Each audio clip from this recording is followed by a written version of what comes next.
Welcome to MMC news. SLN marketing private limited వారి మరొక అద్భుతమైన వెంచర్ బొడగాల టౌన్షిప్. ఆహ్లాదకరమైన వాతావరణంలో దినదిన ప్రవర్ధమానంగా అభివృద్ధి చెందే ప్రదేశంలో అందరికీ అందుబాటు ధరల్లో Tirupati to Venkatagiri highway facing venture.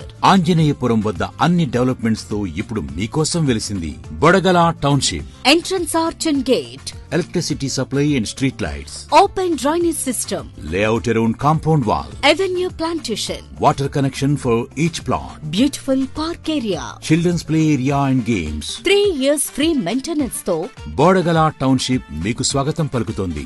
నిరంతరంగా అభివృద్ధి చెందుతున్న ఐఐటి, ఐసర్, డిఆర్డీఓ ప్రాజెక్ట్ మరియు 440 ఎకరాల TTD employees layout international airport కు దగ్గరగా Apache India company, CMR eco green private limited company మరియు మన్నవరం ప్రాజెక్టులకు కూతవేటు దూరంలో వెంకటగిరి టౌన్ కి అత్యంత సమీపంలో తక్షణమే ఇల్లు కట్టుకునే విధంగా టుడా అప్రూవల్స్ తో 100% వాస్తు కలిగి బొడగల టౌన్షిప్ మీకోసం సిద్ధంగా ఉంది.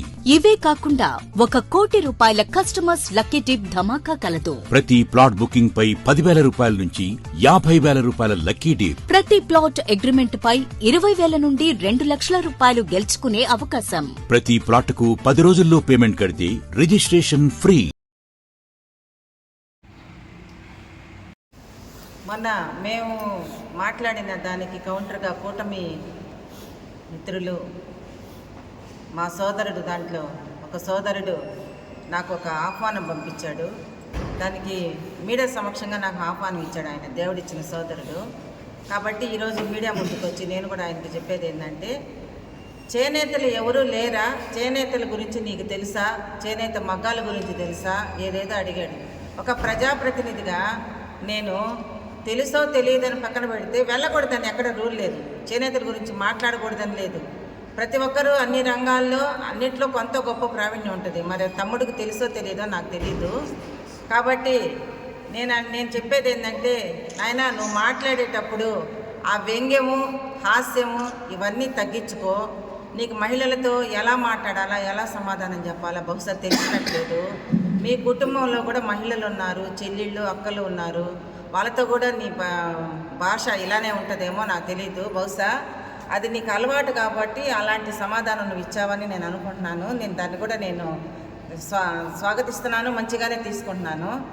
నాకు దొరికినటువంటి తమ్ముడికి నేను చెప్పకుండా నాకున్నటువంటి మా వైఎస్ఆర్సీపీ కుటుంబ సభ్యులు చేనేతలు ఉన్నారు కదా, చేనేతల్లో మా సోదరులు చాలామంది ఇక్కడ ఉన్నారు. వాళ్ళు ఈరోజు మీకు సమాధానంగా చెప్పడానికి మేము ముందుకు వచ్చాము. కాబట్టి ఎప్పుడైనా కూడా మాట్లాడేటప్పుడు కొంచెము ఆ వ్యంగ్యాలు తగ్గించుకొని మాట్లాడితే బాగుంటుంది. ఆడవాళ్ళతో ఎలా మాట్లాడాలా అనేది ఒక రవ్వ మీడియాని చూడగానే ఏదో నేను మాట్లాడేసానులే అనేసి నీ హావభావాలు అక్కడ ప్రకటించడం కరెక్ట్ కాదు. దయచేసి మేము ఎంత ఇదిగా మేము అడిగాము అదేవిధంగా మీరు సమాధానం చెప్పండి. లేదు మీడియా ముందు చెప్పడానికి ఇబ్బంది అనుకుంటే రండి కూర్చుందాం, ఏమవుతుంది, మనమందరం ఒకరికొకరు తెలిసిన వాళ్ళమే కదా, చక్కగా ఒక దగ్గర కూర్చుందాము. ఏందక్క ఇట్లా అన్నావే, ఏంది నాయన ఇట్లా అని నేను కూడా చెప్తాను. వయసులో పెద్దవాళ్ళము, రాజకీయంగా కలిసి చాలా సంవత్సరాల నుంచి రాజకీయంలో ఉన్నాము. కాబట్టి మాట్లాడేటప్పుడు కొంచెము నీ హావభావాలు తగ్గించుకుంటే బాగుంటుందని చెప్పేసి నేను ఈరోజు మీ ముందుకు రావడం జరిగింది. మీకు ఏదన్నా సమాధానము చెప్పాలని అంటే మీ వ్యూవర్స్, నువ్వు కోరావు కదా, మా వ్యూవర్స్లో ఎవరు లేరా అన్నావు, ఉండారు మా కుటుంబ సభ్యుల్లో కూడా. కాబట్టి మా సోదరుడు ఈరోజు మీకు సమాధానం చెప్పడానికి మేము ముందుకు వచ్చాము. మీడియా మిత్రులందరికీ నా యొక్క నమస్సులు.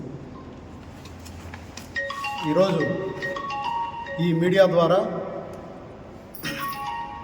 కూటమి ప్రభుత్వంలో ఉన్నటువంటి మొన్న చేనేతల సమస్యల మీద కొంతమంది కాదు ఒకరు మాట్లాడడం జరిగింది. మా వైఎస్ఆర్ కాంగ్రెస్ పార్టీ సీనియర్ నాయకురాలు 16వ వార్డు కౌన్సిలర్ గారైనటువంటి శ్రీమతి ధనియాల రాధక్క గారు కూడా ఒక ప్రజాప్రతినిధిగా చేనేత కార్మికుల మీద కూడా ఒక సమస్యని ప్రశ్నించడం జరిగింది. దానికి వాళ్ళు ఏదో సమాధానం ఇచ్చారు. ఇకపోతే నేను వెంకటగిరి ప్రజలందరికీ కూడా ఈ సందర్భంగా తెలియజేస్తున్నాను. ఎందుకంటే కూటమి ప్రభుత్వంలో ఉన్నటువంటి వారికి కూడా తెలియజేస్తున్నాను. ఎందుకంటే వెంకటగిరి ప్రజలు సునిశ్చితంగా గమనిస్తున్నారు. ఇప్పుడు అధికారంలో ఉన్నటువంటి తెలుగుదేశం యొక్క కూటమి ప్రభుత్వంలో ఉన్నవారినైతేమి, ప్రతిపక్షంలో ఉన్నటువంటి మేమైతేనేమి, ఇరువర్లము ఎవరు కష్టపడినా కూడా ప్రజలకి మంచి చేయాలనే సదుద్దేశంతోనే కష్టపడతాం. ఇక్కడ వ్యక్తిగత కక్షలకు కానీ, వ్యక్తిగతంగా కానీ ఇతరత్ర ఎవరికి ఎటువంటి సంబంధాలు లేవు. కేవలము మీరు కష్టపడేది ప్రజల కోసము, మేము కష్టపడేది కూడా ప్రజల కోసమే. ఇక్కడ ఎవరు తక్కువ ఎవరు ఎక్కువ కాదు. కాకపోతే ఈరోజు మీరు అధికారంలో ఉన్నారు కాబట్టి మీరే అంటున్నారు. గత 2-3 ఇంటర్వ్యూస్లో కూడా మీ నాయకులు అనేక మంది కూడా చెప్పడం జరిగింది. ఏదైనా కూడా సమస్యలుంటే మా దృష్టికి తేండి, ఖచ్చితంగా దాన్ని మేము తీసుకుంటాము అని మీరు అడగడం కూడా జరిగింది. అయితే ఈ సందర్భంగా కొన్ని ప్రశ్నలు మేము అడుగుతాము. మీరు కూడా దానికి సరైన వివరణ లేదు సమాధానం ఏదైనా కావచ్చు, కరెక్ట్గా ఇవ్వాలనేసి నేను కోరుకుంటున్నాను. డొంక తిరుగుడు మాటలు, సైడ్ ట్రాక్లోకి వెళ్ళిపోయి వేరేటి అవద్దు. అది మీకు కానీ మాకు కూడా అవసరం లేదు. మీరేమడుగుతారో దానికి మొదట నేను సమాధానం చెప్తాను. మొన్న మీరు అడిగారు, దానికి నేను ఒక చేనేత కార్మిక కుటుంబానికి సంబంధించిన వర్గానికి సంబంధించినటువంటి వ్యక్తిగా, వైఎస్ఆర్ కాంగ్రెస్ పార్టీ కౌన్సిలర్గా కూడా, నియోజకవర్గ చేనేత విభాగం అధ్యక్షుడిగా కూడా నేను మీరు మొన్న అడిగినటువంటి వాటికి నేను ఈరోజు సమాధానం చెప్తాను. అది ఫస్ట్ ఎపిసోడ్. రెండవ ఎపిసోడ్లో నేను అడుగుతా, వాటికి మీరు దయవుంచి సమాధానం చెప్పాలని చెప్పేసి నేను కోరుకుంటున్నాను. మొన్న ధనియాల రాధక గారు అన్ని సమస్యల్లో భాగంగా చేనేత కార్మికులకు 24,000 రూపాయలు మేము ఇచ్చాం కాబట్టి మీరు ఏం చేశారండి, 50 కిలోల బియ్యమో మిగతా ఏదో తప్ప ఇంకా ఏమీ లేదని అడిగారు. సరే, ఆ విషయం పక్కన పెట్టారు. మా ప్రభుత్వంలో మేము ఈ మంచి చేశాము అని ఆయన చెప్పారు. ఆయన చెప్పింది ఏంటంటే, ఫస్ట్ అక్క మా కూటమి ప్రభుత్వం వచ్చిన తర్వాత వెంకటగిరిలో 92 మందికి లోన్లు తీయించాము, 20,000 రూపాయల సబ్సిడీ లెక్కన అని అడిగారు ఫస్ట్. దానికి నేను ఒక ఉదాహరణ చెప్తాను. మీరు వచ్చిన తర్వాతనే కాదు, 2019 నుంచి 24 మధ్యలో కూడా అనేక మందికి 100 లోపులు కాదు 100 కంటే ఎక్కువ మందికి కూడా ముద్రా లోన్లు అనేటివి 50,000 రూపాయలు, 1,00,000 రూపాయలు, 1,20,000 రూపాయల సబ్సిడీతో వైసీపీ గవర్నమెంట్లో కూడా మేము కూడా చాలామందికి తీయించాం. అయితే ఈ ముద్రా లోన్లు అనేది స్టేట్ గవర్నమెంట్కి సంబంధించిన విషయం కాదు. ఆ విషయం మీరు చెప్పలా, నేను ఇప్పుడు చెప్తున్నాను. అది సెంట్రల్ గవర్నమెంట్ స్కీము. చేతి వృత్తుల వాళ్ళు ఎవరైనా సరే దరఖాస్తు పెట్టుకొని తెచ్చుకోవచ్చు. కాబట్టి దాంట్లో ప్రత్యేకమైనటువంటి మీ గొప్పతనం ఏం లేదు. అది మీరు అడిగిన క్వశ్చన్కి నేను చెప్పినటువంటి సమాధానం. ఇక రెండోది, చేనేతలకు పనిముట్లు తీయిస్తున్నాము అని అన్నారు. నేను మీకేం చెప్తున్నానంటే, రాధక్క అడిగే నాటికి మీరు ఏం చేశారు అని మాత్రమే అడిగింది. మేము ఎప్పుడో తీయిస్తామని చెప్పలా. కాబట్టి ఆ ప్రశ్నకి అది సమాధానం కాదు. కాబట్టి అది అసలు ప్రశ్నే కాదు మీరు అడిగింది. పనిముట్లు అనేది మేము కూడా తీయించాం. ఎన్టీఆర్ కాలనీ 6వ వార్డులో మేమందరం కూడా ఒక సభ పెట్టి చేనేత హ్యాండ్లూమ్ డిపార్ట్మెంట్ ద్వారా, గవర్నమెంట్ ద్వారానే ఆ క్లస్టర్లో జాకార్డు మిషన్లు, ఇది మన స్టాండ్ మగ్గాలు, ఇటువంటి అన్ని చేనేతలకు సంబంధించినటువంటి పరికరాలు మేము ఇవ్వడం జరిగింది. అయితే అప్పుడు మేము ఇచ్చినప్పుడు కూడా బాగానండి, మేము ఇచ్చినప్పుడు కూడా మా స్టేట్ గవర్నమెంట్కి సంబంధించింది కాదు. అది సెంట్రల్ గవర్నమెంట్ యొక్క స్కీమ్. అది దాన్నే మేము ఇంప్లిమెంట్ చేశాం. అలాగే మీరు రేపు ఇవ్వబోయే పనిముట్లు మీ స్టేట్ గవర్నమెంట్ ద్వారా ఇస్తున్నారా లేదా సెంట్రల్ గవర్నమెంట్ రెగ్యులర్గా ఇచ్చే దాంట్లో ఇవ్వబోతున్నారా అనేది మీరు క్లారిటీ ఇవ్వాలి. సో మేము అడిగిన నాటికి మీరేమి ఇవ్వాలి అని అర్థమవుతుంది. ఎప్పుడో ఇవ్వబోతున్నారని చెప్పారు. మేము కూడా తీపిచ్చాం. అంతేకాకుండా మున్సిపల్ ఆఫీస్లో కూడా మా ప్రభుత్వం హయాంలో మా చైర్పర్సన్ గారు కానీ అప్పుడున్నటువంటి ఎమ్మెల్యే గారి చేతుల మీదుగా, కౌన్సిలర్ చేతుల మీద కూడా ప్రతి ఒక్కరికి జాకార్డు మిషన్లు కూడా అక్కడ ఇవ్వడం జరిగింది. మేము కూడా పనిముట్లు ఇచ్చాం. కాబట్టి దాంట్లో మీరు ఎక్కువ మేము తక్కువనేం లేదు. ఇకపోతే ఏప్రిల్ 1వ తేదీ నుంచి 200 యూనిట్లు కరెంటు ఇవ్వబోతున్నాము అని మీరు అడిగారు. బాగా వినండి. లోకేష్ గారు యువగలం పాదయాత్రలో చేనేత కార్మికులకు ఇచ్చిన హామీ మేరకు ఇవ్వబోతున్నామని మీరు చెప్పారు. నేను దానికి ఒక చిన్న ఉదాహరణ చెప్తాను. ప్రభుత్వము ఏర్పడి 20 నెలలు అయిపోయింది. ప్రజలు మీకు అధికారం ఇచ్చింది 60 నెలలు. అంటే 20 నెలల్లో మూడింట ఒక భాగం పూర్తి అయిపోయింది, 2 భాగాలు మాత్రమే మిగిలి ఉంది. మరి మీరు ఇచ్చినటువంటి హామీని ఈ 20 నెలల్లో ఏ రోజు ఇంప్లిమెంట్ చేయాలి. ఇదే లోకేష్ బాబు గారు, మీరు యూట్యూబ్ ఛానల్లో చూడండి, గత ఆగస్టు నెలలోనే మేము ఇంప్లిమెంట్ చేస్తామని చెప్పి చంద్రబాబు నాయుడు గారు చెప్పడం జరిగింది. ఆగస్టు పోయింది, April, August, September, October, November, December, February, మార్చి కూడా వస్తూ ఉంది, ఏప్రిల్లో అని మీరు అంటున్నారు. కానీ ఇక్కడ మాకు కావాల్సింది ఏంటంటే, మేము ప్రశ్నించే నాటికి మీరేం చేశారని మాత్రమే అడిగాం. అంతేగాని మీరు ఏప్రిల్లో చేస్తారా, 2029కి ముందు, సంవత్సరం ముందు చేస్తారనే విషయం మేము అడగలం. కాబట్టి దీంట్లో విఘ్నత ఏదో మీరే అర్థం చేసుకోండి. ఇక్కడ నేను మిమ్మల్ని విమర్శించట్లా, మీరు అడిగిన ప్రశ్నలకు మాత్రమే నేను సమాధానం చెప్తున్నాను. ఇవన్నీ ప్రజలు కూడా తెలుసుకోవాలి. ఇకపోతే కూటమి ప్రభుత్వం వచ్చిన వెంటనే 7 చేనేత సహకార సంఘాలను వెంకటగిరికి తెచ్చిన మా ఎమ్మెల్యే గారు అనేసి మీరు చెప్పారు. ఓకే, సంతోషం. 7 చేనేత సహకార సంఘాలు మీరు తెచ్చారు, దాన్ని మనం కాదనడం లేదు. అయితే అంతకుముందు 17 చేనేత సంఘాలు ఉన్నాయి వెంకటగిరిలో. ఇప్పుడు మీరు తెప్పించినట్టు 7, మొత్తం కలిపి 24. నేను నా వ్యక్తిగతం కూడా చెప్తున్నాను, ఈ చేనేత సహకార సంఘాల వల్ల చేనేత కార్మికులకంటూ ఒరిగిందేం లే.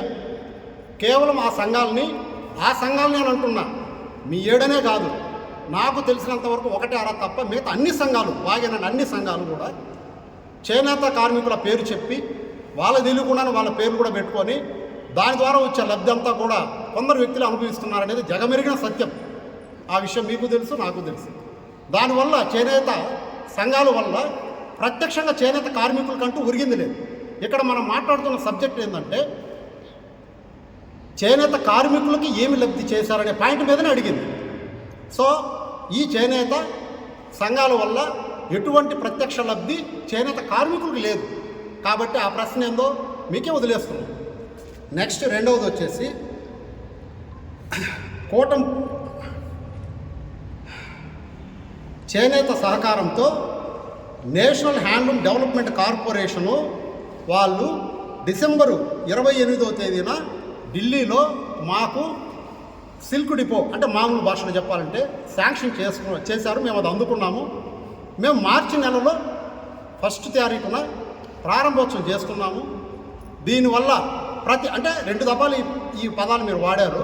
మీరు అడిగిన దాంట్లో స్థూలంగా అర్థమైంది ఏంటంటే, ప్రతి చేనేత కార్మికుడికి 1000 నుంచి 5,000 రూపాయల వరకు లబ్ధి కలిగే అవకాశం ఉంది. కాబట్టి ఈ ప్రారంభోత్సవానికి మీడియా ముఖంగా రాధక్కను కూడా ఆహ్వానిస్తున్నాము చేనేత కార్మికుల తరఫున మీరు చెప్పారు. మీరు ఆహ్వానించండి, ఆహ్వానించకపోండి, అది వేరే విషయము. ఇక్కడ కేవలం ప్రజలకు మంచి జరుగుతుందా లేదా అన్నది మాత్రమే మా పాయింట్. ఇప్పుడు మీరు చెప్పారు, ఆ రోజు రాధక్క అడిగిన నాటికి మీరు చెప్పింది ఏంటనంటే, మార్చి 1వ తేదీన మేము ప్రారంభిస్తామని మాత్రం చెప్పారు, శాంక్షన్ అయిందని చెప్పారు. నిజంగా శాంక్షన్ అయ్యి చేనేత కార్మికులకి 1000 నుంచి 5,000 రూపాయల లబ్ధి కలిగితే మేము కూడా సంతోషిస్తాము, మిమ్మల్ని అభినందిస్తాం. ఇందులో ఎవరిని తప్పుపడాల్సింది లేదు. కానీ కూటమి ప్రభుత్వం వచ్చిన తర్వాత ఈ 20 నెలల్లో చేనేత కార్మికులకి మీరేం చేశారో అని అడుగుతున్నాను నేను. మార్చి తర్వాత ఏమనేది అది కంప్లీట్ అయిన తర్వాత మాట్లాడదాం. ఇంకొకసారి ఎప్పుడన్నా సబ్జెక్ట్ వచ్చినప్పుడు అయ్యా మేము ఇది చేసామని మీరు చెప్పుకోండి. ఎప్పుడో జరగబోయేది చెప్పబాకండి అడిగేనాటికి. కాబట్టి అది వచ్చిన తర్వాత కూడా దాంట్లో ఈరోజు పత్రికాముఖంగా వెంకటగిరిలో ఉన్న చేనేత కార్మికులందరికీ నేను తెలియజేస్తున్నా, ప్రజలకు తెలియజేస్తున్నా, బాగేనండి. చేనేత సొసైటీలు ఏ విధంగా అయితే నేత కార్మికులకి ఎవరికైతే సరిగా ఉపయోగపడడం లేదు ఎక్కువ మందికి, అలాగే దీని ద్వారా కూడా ఎంతవరకు లబ్ధి కలుగుతుంది అనేది మాకు కూడా ఇంకా క్లారిటీ లేదు. ఎందుకంటే ఈ నేషనల్ హ్యాండ్లూమ్ డెవలప్మెంట్ కార్పొరేషన్ అనేది సెంట్రల్ గవర్నమెంట్ స్కీమ్. అది ఆ సెంట్రల్ గవర్నమెంట్ రకరకాల స్కీములు సంవత్సరం 2 సంవత్సరాలు మారుస్తూ ఉంటుంది. అందులో మీరు అప్లికేషన్ పెట్టుకున్నారు, ఒక సొసైటీ తరపున మీరు అప్లికేషన్ పెట్టుకున్నారు, అది మాకు అలాట్ చేయండి అని. అది మీరు అలాట్ అయ్యిందన్నారు, చేస్తామన్నారు, సంతోషమైంది. కానీ ఇక్కడ గమనించాల్సిన విషయం ఏంటంటే, సిల్క్ సబ్సిడీ 15% ఇస్తుంది.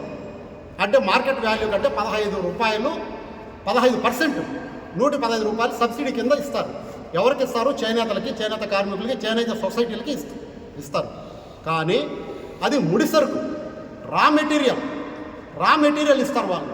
అంటే ఒక నేత కార్మికుడు ఒక మగ్గం నేసుకుంటా ఉంటే అతనికి కావాల్సినటువంటి మెటీరియల్ అక్కడ తీసుకొని దానికి అతను యారని వేయించుకోలేడు, రంగులు వేయించుకోలేడు అతను. సో అందరూ కలుసుకొని లాట్గా ఆ డిపో నుంచి తీసుకొని మళ్ళీ అది ఎక్కడ బెంగళూరులోనో మదనపల్లిలో వేసే దగ్గరికి వేయించుకొని మళ్ళీ తీసుకొని వీళ్ళు వేసుకోవాలి. మరి అది కాలక్రమంలో ఎంతవరకు అది సద్వినియోగం అవుతుందా, లేదో సొసైటీలాగా కొంతమంది చేతుల్లోకి వెళ్తుందా అనేది వేచి చూడాలి. అలాగని మీరు తప్పు చేస్తున్నారని నేను చెప్పట్లే, ఎందుకంటే అది ఇంకా ఇంప్లిమెంట్ కాల. ఇంప్లిమెంట్ అయిన తర్వాత ఖచ్చితంగా దాని గురించి ఒకరోజు మాట్లాడదాం, దాంట్లో సాధక బాధకం. కానీ అది ఈరోజు ఇప్పుడున్నటువంటి కూటమి ప్రభుత్వంలో ప్రజలకి చేనేత కార్మికులు చేసిన మేలు అది మాత్రం కాదు. కాబట్టి దానికి నేను సమాధానం ఇచ్చాను. తర్వాత మా ప్రభుత్వ హయాంలో 2014 నుంచి 2019 వరకు చేనేత కార్మికులకి సిల్క్ సబ్సిడీ పరంగా 1000 రూపాయలు డబ్బులు మేము ఇచ్చాము, మా ప్రభుత్వం ఇచ్చింది. దాన్ని పీకేసి 24,000 రూపాయలు ఇచ్చాడు జగన్మోహన్ రెడ్డి అని మీరు అన్నారు. నేను ఒక క్వశ్చన్ అడుగుతా, వెంకటగిరి ప్రజలందరూ బాగా వినండి, ముఖ్యంగా చేనేత వర్గాలు వినండి. ఆయన ఏం చెప్పాడు? సిల్క్ సబ్సిడీ కింద పూర్తిగా చెప్పలే ఆయన. సిల్క్ సబ్సిడీ కింద 1000 రూపాయలు ఇస్తూ ఉంటే పెరిగేసి 24,000 ఇచ్చాడు. ఏమయ్యా, కొద్దిగా ఆలోచించవయ్యా.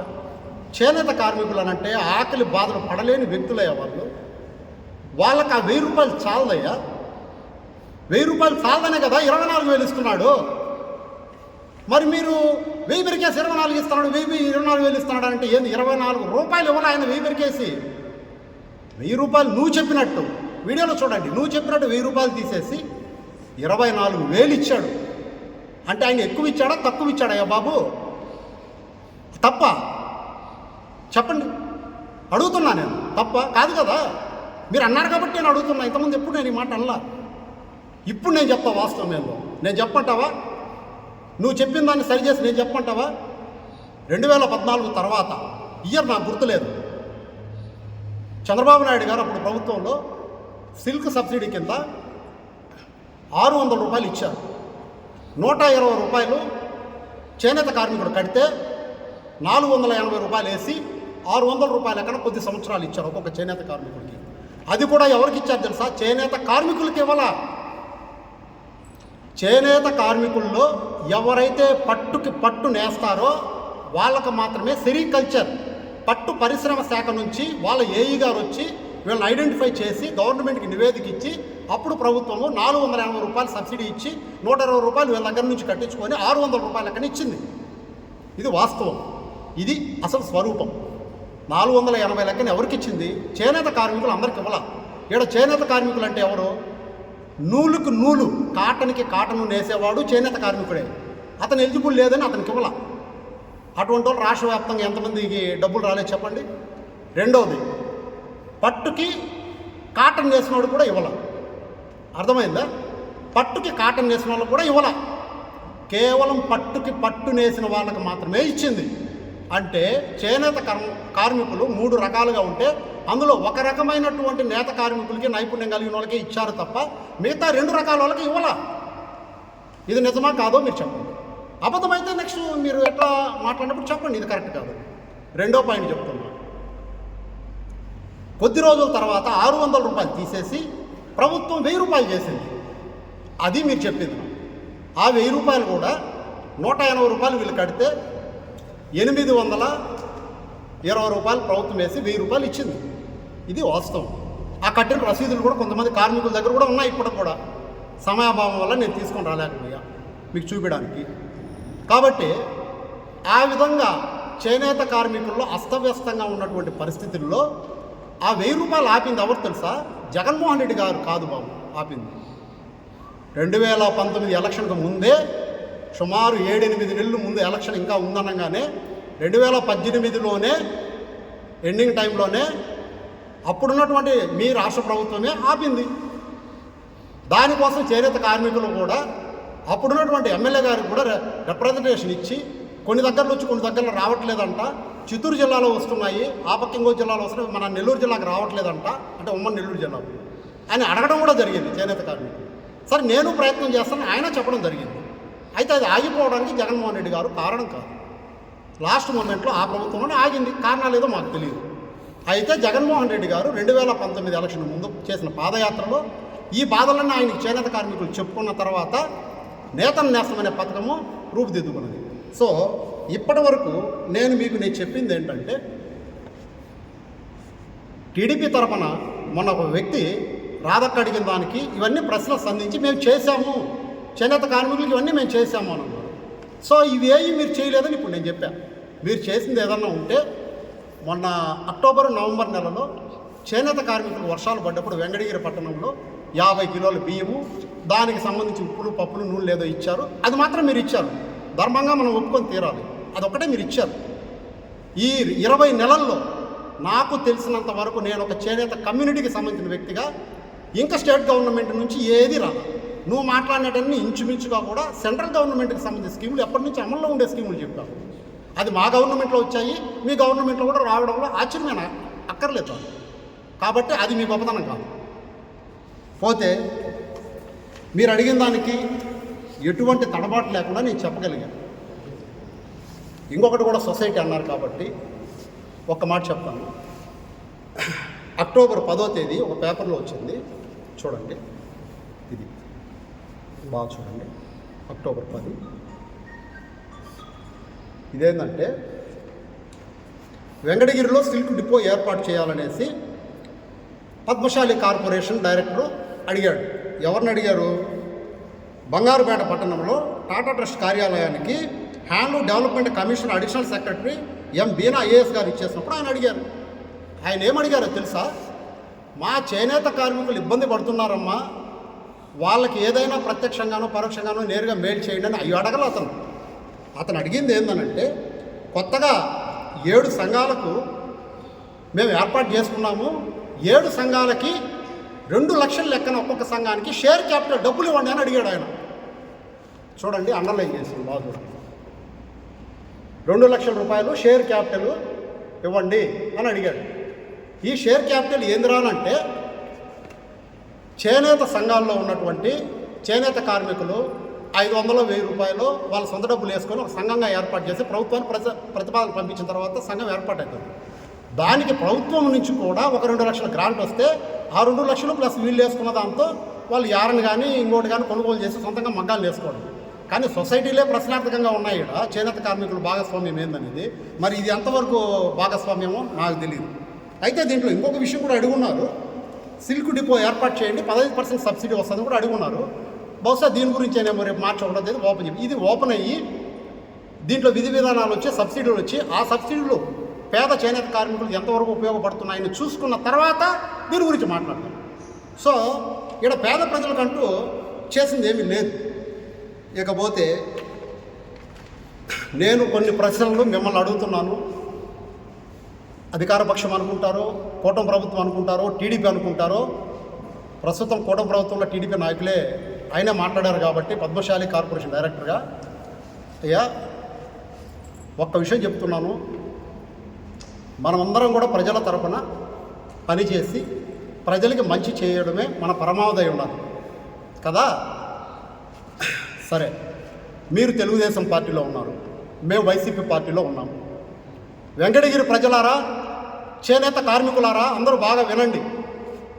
2019వ సంవత్సరం నుంచి 2024వ సంవత్సరము ఎలక్షన్ జరిగే ముందు వరకు కూడా చేనేత కార్మికులకి ప్రత్యక్షంగా మేలు చేసినటువంటి ఏకైక ముఖ్యమంత్రి భారతదేశ చరిత్రలో ఒకే ఒక్కరు, శ్రీ వైఎస్ జగన్మోహన్ రెడ్డి గారు, ప్రస్తుతం మాజీ ముఖ్యమంత్రి గారు. ఆయన మాత్రమే చేశారు. కాదని అనగలరేమో. నేను ఇప్పుడున్నటువంటి అధికార పార్టీకి, ఆ పార్టీలో కొందరు పెద్దలు మాట్లాడారు కాబట్టి నేను కొన్ని అడుగుతున్నా. వాస్తవంగా నేను ప్రెస్ మీట్ కూడా ఇంతవరకు రాలా, నా వ్యక్తిగత పనులు కావచ్చు, ఏదైనా కావచ్చు. కానీ ఈరోజు చేనేత కార్మికుల్ని తప్పుదోవ పట్టే విధంగా మాట్లాడడం నాకు నచ్చక, ఈరోజు రాధక్కను కూడా అలా మాట్లాడారే. ఆమె అన్నీ అడిగింది, ఒకటి కాదు అన్నిటిని అడిగింది. తప్పేలో ప్రజాప్రతినిధులు అడగచ్చు, అడిగారు కాబట్టి నేను ఈరోజు ఇస్తున్నాను. నేతన్న నేస్తం అనే పథకాన్ని 2019వ సంవత్సరము డిసెంబర్ నెల 21వ తేదీన అప్పటి ముఖ్యమంత్రి వైఎస్ జగన్మోహన్ రెడ్డి గారు లాంచ్ చేసి ప్రతి ఒక్క చేనేత కార్మికుడికి 24,000 రూపాయలు డబ్బులు వేశారు. చరిత్రలో కనీ విని ఎరుగని రీతిలో ఏ పథకం కూడా ఆ విధంగా చేనేత కార్మికులకు ఇంప్లిమెంట్ చేయలే. బాగా ఏనండి, చేనేత కార్మికుల యొక్క అకౌంట్లలోనే ఆయన 24,000 డబ్బులు ఇచ్చాడు. విడతల వారీగా కూడా ఇవాళ ఒకేసారి వేశారు. దేనికి వేశారో తెలుసా? సొసైటీల పేర్లతోనో, ప్రొక్యూర్మెంట్ పేర్లతోనో, ఆప్కో పేర్లతోనో, ఆప్కో తరపున ఇన్ని కోట్ల రూపాయలు, లక్షల రూపాయలు రాష్ట్రంలో మేము కేటాయింపులు చేశాం కాబట్టి చేనేత కార్మికుల జీవితాలు వెలిగిపోతానని భ్రమంలోనో వేయలే ఆయన పాదయాత్ర చేసినప్పుడు ఈ మోసాలన్నీ గ్రహించి నేరుగా ప్రత్యక్ష లబ్ధి కలిగితే తప్ప చేనేత కార్మికుడు ఊరట కలగదు. ఆ వచ్చిన డబ్బులతో వాళ్ళు ఆ ఎంటి పేక ముడి సరుకులు కొనుక్కొని వాళ్ళు సొంతంగా నేర్చుకున్న జీవన ప్రమాణాలని పెంచుకుంటారు. వాళ్ళకు తోడ్పాటు అవుతుంది మా అక్క చెల్లెళ్ళమ్మలకి, అన్నదమ్ములకి అనేసి ఆయన పుట్టినరోజు నాడు 24,000 వేశాడు. భారతదేశ చరిత్రలో ఇదొక రికార్డు. ఆ తర్వాత నుంచి వరుసగా 5 సంవత్సరాలు వేశాడు. తర్వాత డేటు మార్చాడు. ఎందుకనంటే చేనేత కార్మికులకి చేనేత కార్మిక దినోత్సవం ముందుగానే వేస్తే కూడా బాగుంటుందనే ఉద్దేశంతో మార్చి 5 సంవత్సరాల పాటు సంవత్సరానికి 24,000 రూపాయల లెక్కన 1,05,10 1,20,000 రూపాయలు వాళ్ళ అకౌంట్లో వేసాడు 5 సంవత్సరాలు. అంటే 2 సంవత్సరాలకి 20 నెలల్లోనే అంటే 24,000 వేసేసాడు. ఆ విధంగా ప్రతిసారి వేసాడు. నేను అడిగే ప్రశ్న ఏంటంటే, ముందు మేము చేసినట్టు చెప్తా. కరోనా వచ్చింది. కరోనా టైంలో ఎంత ఇబ్బందులు పడ్డారు.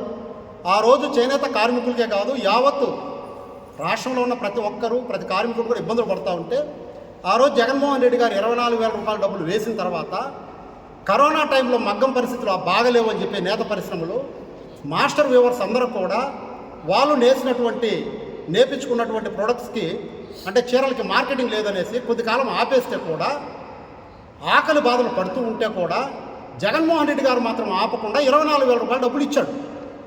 చేనేత కార్మికులను ఆదుకున్నాడు. 5 సంవత్సరాల పాటు ఆదుకున్నాడు. అయితే ఈరోజు చెప్తున్నా, రాష్ట్రంలో 80,686 నుండి 81,783 మందికి చేనేత కార్మికులకు స్టేట్ మొత్తం అంటే ఒక సంవత్సరం ఎన్యూమరేషన్లో కొంతమంది పెరగచ్చు, కొంతమంది మగ్గాలు తగ్గొచ్చు కాబట్టి ఆ సంఖ్య చెప్పారు. రాష్ట్రంలో సగటున 81,235 మంది చేనేత కార్మికులకి 24,000 రూపాయల లెక్కన సగటున 194,96,40,00,000 రూపాయలు సంవత్సరానికి చేనేత కార్మికులకు అందించడం జరిగింది. జగన్మోహన్ రెడ్డి గారు మా నాయకుడు అందించాడు. అదేవిధంగా సగటున 5 సంవత్సరాలలో చేనేత కార్మికులకు 81,235 మందికి 24,000 రూపాయల లెక్కన 974,82,00,000 రూపాయలు. బాగా వినండి చేనేత కార్మికులారా, వెంకటగిరి ప్రజలారా వినండి. 974,82,82,00,000 రూపాయలు అంటే దగ్గర 975 కోట్ల రూపాయలు 5 సంవత్సరములు తన పరిపాలన హయాంలో కరోనా లాంటి విపత్కర పరిస్థితిలో కూడా చేనేత కార్మికులకి స్వయంగా ఎటువంటి అవినీతికి తావలేకుండా నేరుగా ఇచ్చినటువంటి ఏకైక నాయకుడు శ్రీ వైఎస్ జగన్మోహన్ రెడ్డి గారు. ఇప్పుడు నేను మిమ్మల్ని అడుగుతున్నా, ఇందులో ఏమైనా తప్పుందా చెప్పండి. తర్వాత రెండో పాయింట్, ఉమ్మడి నెల్లూరు జిల్లాలో 5 సంవత్సరాలలో 44,91,00,000 రూపాయలు ఉమ్మడి నెల్లూరు జిల్లాలో చేనేత కార్మికులకు ఇవ్వడం జరిగింది. ఇకపోతే మన వెంకటగిరికి వస్తున్నాం. మన వెంకటగిరిలో చేనేత కార్మికులకు ఒక సంవత్సరానికి 3,84,00,000 రూపాయలు ఇచ్చారు. ఒక సంవత్సరానికి 5 సంవత్సరాలలో 19,20,00,000 రూపాయలు ఇచ్చారు. 5 సంవత్సరాలు. ఇప్పుడు నేను ఒక్క మాట అడుగుతా మిమ్మల్ని,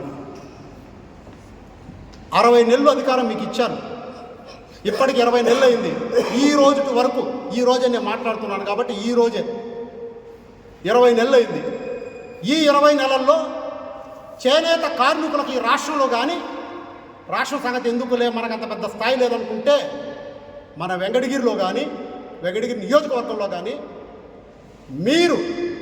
మీ తెలుగుదేశం ప్రభుత్వం ఉన్నటువంటి మీరు ఎంతమంది చేనేత కార్మికులకి రాష్ట్ర గవర్నమెంట్ నుంచి లబ్ధి కలిగిందో ఒక్కసారి చెప్పండి.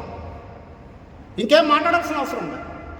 మీరు కష్టపడేది ప్రజల కోసమే కదా, మేము కష్టపడేది ప్రజల కోసమే కదా. మీరు మాకు శత్రువులు కాదు, మేము మీకు శత్రువులు కాదు. మీరు అధికార పార్టీ, మేము ప్రతిపక్షము. ప్రతిపక్షం యొక్క బాధ్యత ఏంది? సమర్థవంతంగా మా పాత్ర మేము పోషించాలి. మీరు కూడా అదే కదా కోరుకుంటున్నారు. ఇన్ని రోజులు మేము అడగల, అది కూడా తప్పే, అడగకుండా ఉండటం కూడా అడిగి ఉండాల్సింది. మీరే గుర్తు చేశారు. అడగండాయా మమ్మల్ని మీరే గుర్తు చేశారు.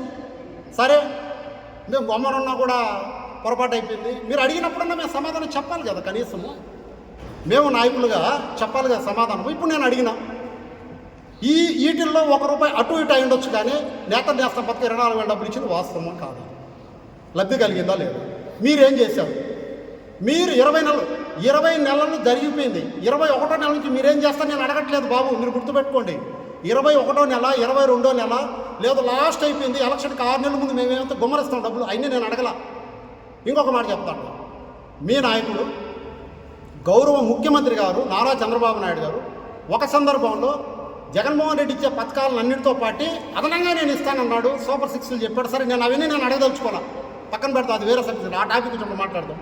ఇప్పుడు నేనేం అడుగుతున్నానంటే, ఒకవేళ జగన్మోహన్ రెడ్డి అధికారంలో వచ్చి ఉంటాడు, 2024వ సంవత్సరము ఆగస్టు 7వ తేదీ లోపల, చేనేత దినోత్సవం లోపల చేనేత కార్మికులకు ₹24,000 డబ్బులు పడి ఉండేదే కదా. పళ్ళా ఎందుకు పడలేదు? మీ ప్రభుత్వం వచ్చింది కాబట్టి, మీరు వేయలేదు కాబట్టి పళ్ళా. మరి 2025 ఆగస్టు 7వ తేదీ నాటికి మళ్ళీ ₹24,000 పడి ఉండేదే కదా. కానీ వేయలా. ఎవరు వేయలా? మీ ప్రభుత్వం వేయలా. అప్పటికి ఆ 24 కలిపి 48,000. అంటే వెంకటగిరిలో ఉన్నటువంటి చేనేత కార్మికులందరికీ ₹48,000 మీరు ఇవ్వవలసింది ఇవ్వాలా 2 సంవత్సరాలకు గాను. అలాగే రాష్ట్ర ప్రభుత్వంలో ఉన్న ఏ చేనేత కార్మికులు కూడా ఇవ్వాలా. ఇచ్చారేమో చెప్పండి. ఇచ్చునుంటే మీరు అడిగితే మేము తలంచుకుంటాం, మా తప్పని ఒప్పుకుంటాం. మీరు ఇవ్వాలా. అయితే నేను ఇప్పుడు అడిగినప్పుడు మళ్ళా మేము ఆ లోన్లు ఆ పక్క నుంచి వేవర్స్ సర్వీస్ సొసైటీ నుంచి విజయవాడ నుంచి వస్తాయి, ఢిల్లీ నుంచి వస్తున్నాయి, అవి మాత్రం చెప్పాకండి బాబు, మీకు దండం పెడతా. అవి మేము చేసాం, మీరు చేస్తారు, వదిలేండి, ఎవరన్నా చేస్తారు. మీ స్టేట్ గవర్నమెంట్ నుంచి ఏం చేస్తారో చెప్పండి. ఏమన్నా చేశారా? పక్కన పెడదాం. 200 యూనిట్ల అధికారం ఎంత అండి? 200 యూనిట్ల కరెంట్ అధికారం ఎంత? ఎన్ని వేల రూపాయలు అవుతుంది 200 యూనిట్లకి?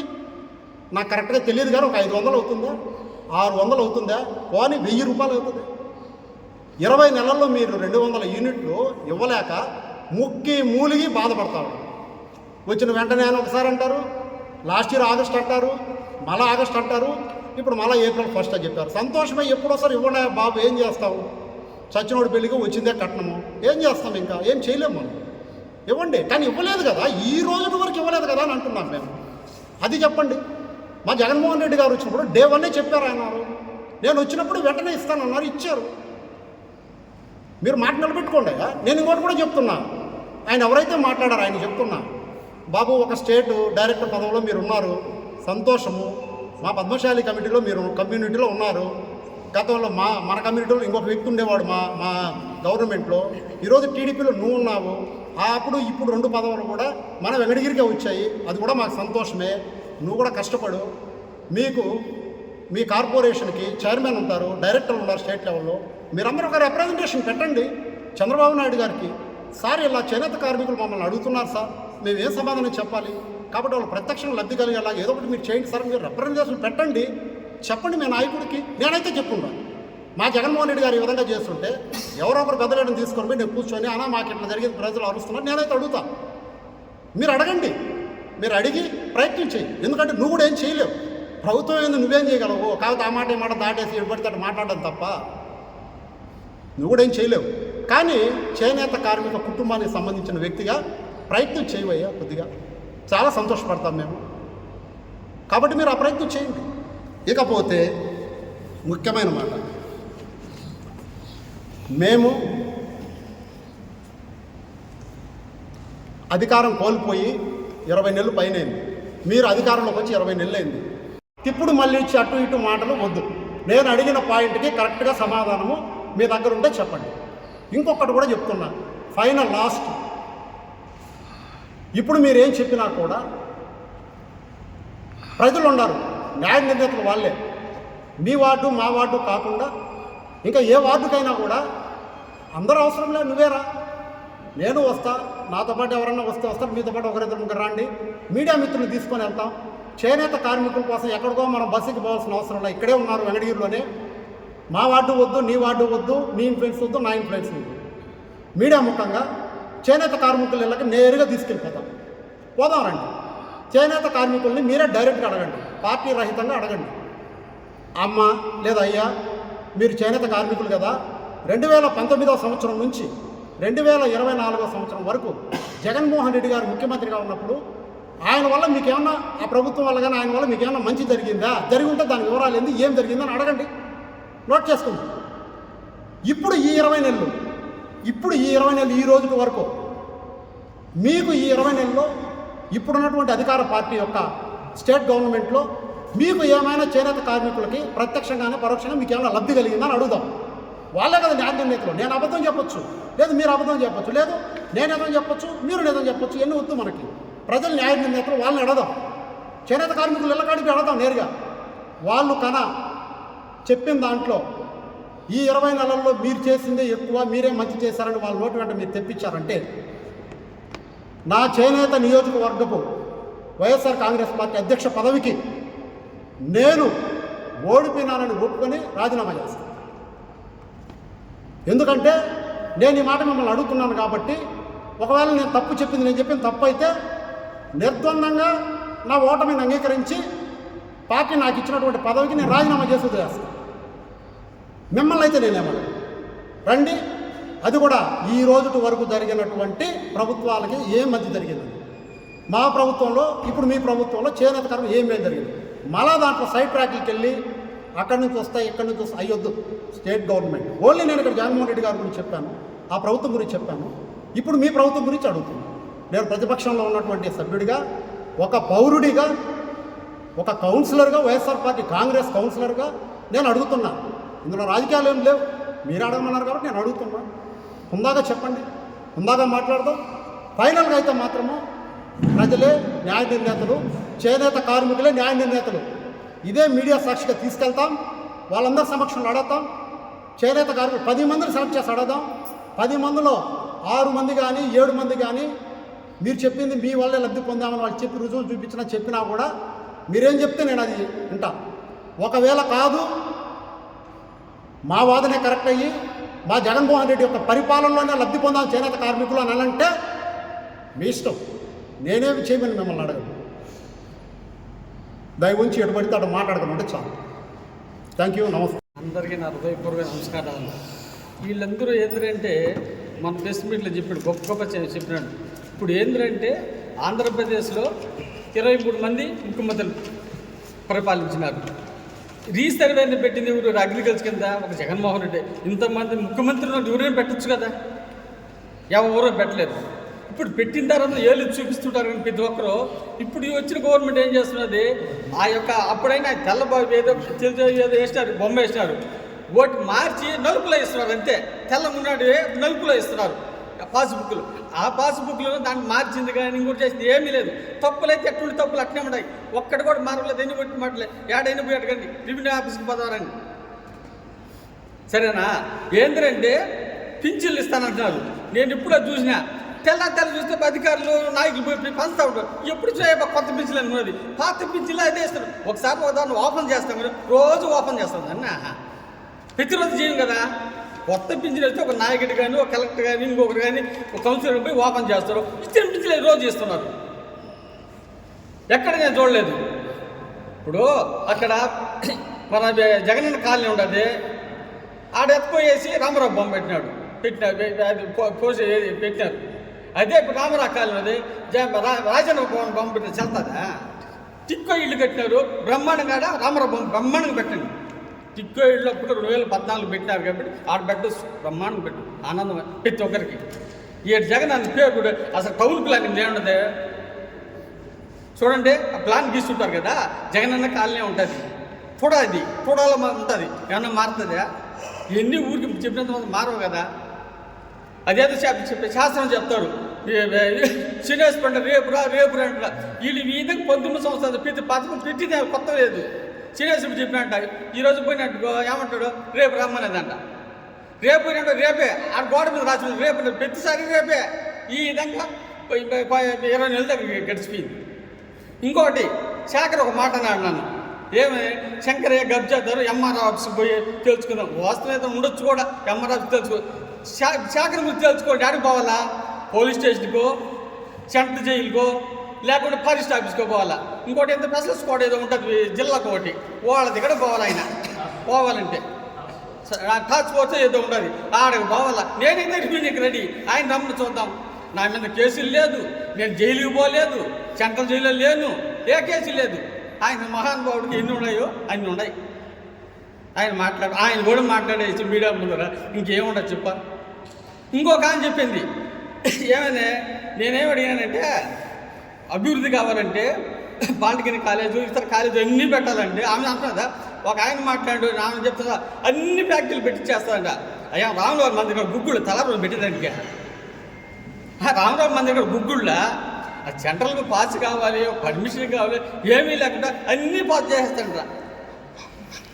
రామరావు మంది గుగ్గుళ్ళు తలారు పెట్టేదానికి. అంటే పెట్టితే చెప్పినా కూడా విధానం ఉండాలి, దేనికైనా కూడా ఉంటేనే బాగుంటుందని సభాముఖం చెప్తా ధన్యవాదాలు చెప్పి సెలవు తీసుకున్నాను. ఆయన టీడీపీలో కదా ఉండేది, బీపార్ మీద గెలిచింది ఎక్కడ?